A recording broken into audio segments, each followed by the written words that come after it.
Some rivalries are born on the stage, a missed double, a cocky celebration, a grudge that brews through the scoreboard. But this one's different. Michael van Gerwen doesn't just avoid Jelle Klaasen, he doesn't speak to him, he doesn't shake his hand, he barely even looks in his direction. And it's not because of darts, it's because of something darker. They were teammates, friends, rising stars of Dutch darts, until one decision shattered it all. A scandal off the oche, a betrayal van Gerwen never forgave, and a silence that still echoes over a decade later. This isn't just about darts, it's personal. Let's break down the real reason Michael van Gerwen truly hates Jelle Klaasen, and why this feud has never been buried. Before the fallout, they were two of the brightest young stars in Dutch darts. Michael van Gerwen and Jelle weren't just rivals, they were teammates, training together, traveling together, representing their country together. The chemistry on and off the stage was obvious. They shared victories, shared rooms, and for a time, shared dreams of dominating the darts world. Klaasen was already a sensation. He shocked the sport in 2006 by becoming the youngest ever world champion, beating Raymond van Barneveld in a performance that felt like the start of a dynasty. Would have left double 18, but no. 95. For the match. For the title. 25, 86 left. Double 8. Yes! It's there! It's there!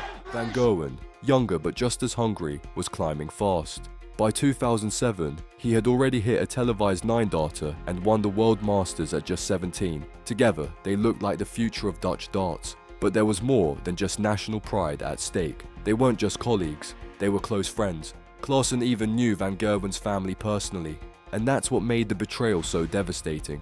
This wasn't about missed doubles or trash talk. This wasn't about who had more titles or who got more headlines. In 2012, that friendship collapsed, suddenly and for good. Van Gerwen didn't release a statement. He didn't air his grievances in interviews. He just shut it down, cut contact, walked away. From that moment on, their relationship wasn't just over, it was radioactive. So what happened?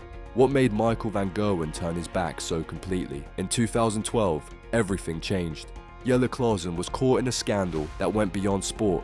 He admitted to sending explicit images to a 15-year-old girl. But this wasn't just a headline. This girl wasn't a stranger.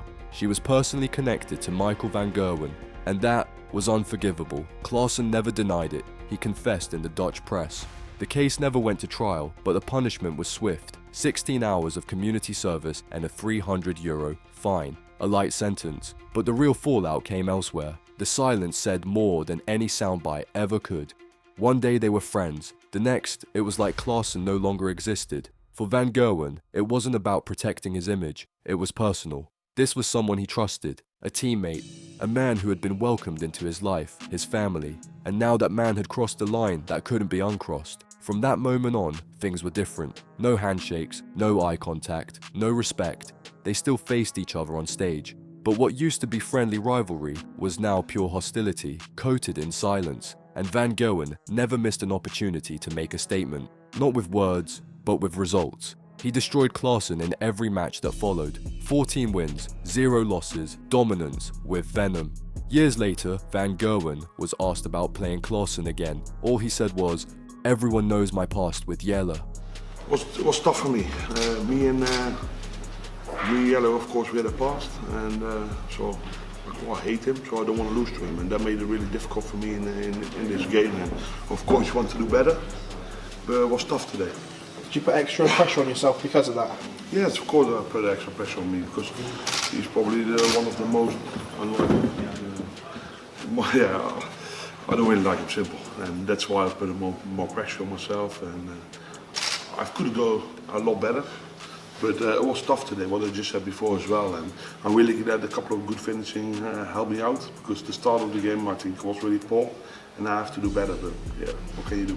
That one sentence carries a decade of silence. And that's the thing about this rivalry. It's not loud, it's not petty, it's not for the cameras, and it's built on a betrayal that never went away. Since the scandal, Van Gerwen and Klaasen have faced each other 14 times. Klaasen has lost every single match. But the scoreline isn't what fans remember.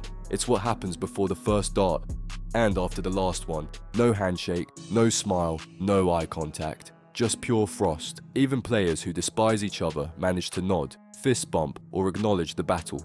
Van Gerwen offers Klaasen nothing, not because he's arrogant, not because he's cocky, but because the man on the other side of the stage crossed the line, one Van Gerwen refuses to forget. You'll notice it in their body language. Van Gerwen steps up with force, focused, like he's got something to prove. Klaasen, meanwhile, often looks uncomfortable, tense like the past is breathing down his neck. And it doesn't matter how much time has passed. In 2022, over a decade after the scandal, they played again. Same result. Van Gerwen won easily, and Jelle Klaasen still playing, still showing up, still trying to rewrite his story. But no matter what he does on the board, that chapter from 2012 follows him into every room he enters. He once held the promise of being a generational talent, the youngest world champion in BDO history, a man who beat Barneveld in a final before most had even heard of him. But now, for many, he's known for something else entirely.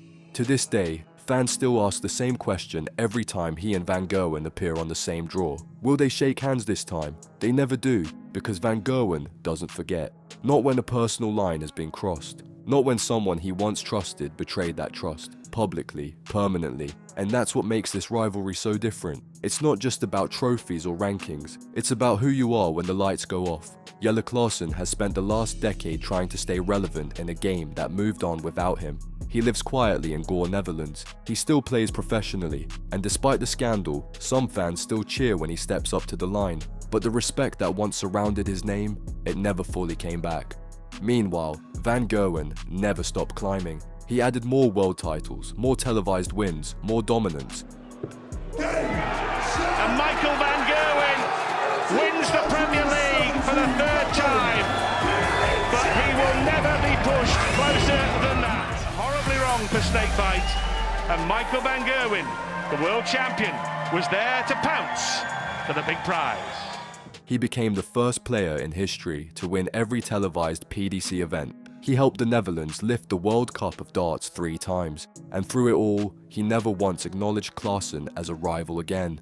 In fact, it's not even a rivalry anymore. It's a dead friendship with a scoreboard attached. There's no beef, no Twitter war, no public trash talk, just a very clear message: we are not the same anymore. And in that silence, the meaning is louder than words. Some darts feuds get resolved with time. Some players eventually share a drink, crack a smile, nod from across the stage. But not this one. This is one feud that never thawed, never healed, and maybe never should. So while Van Gerwen keeps winning and Klaasen keeps trying to rebuild, one thing remains crystal clear: some bridges, once burned, don't get rebuilt. But Van Gerwen isn't the only dart star whose legacy got complicated. In our next video, we break down the story of a player who was loved for the way he won, but hated for everything else. Tensions, scandals, and a career that never sat right with fans. Click now to watch the darts pro who was loved for winning but hated for everything else.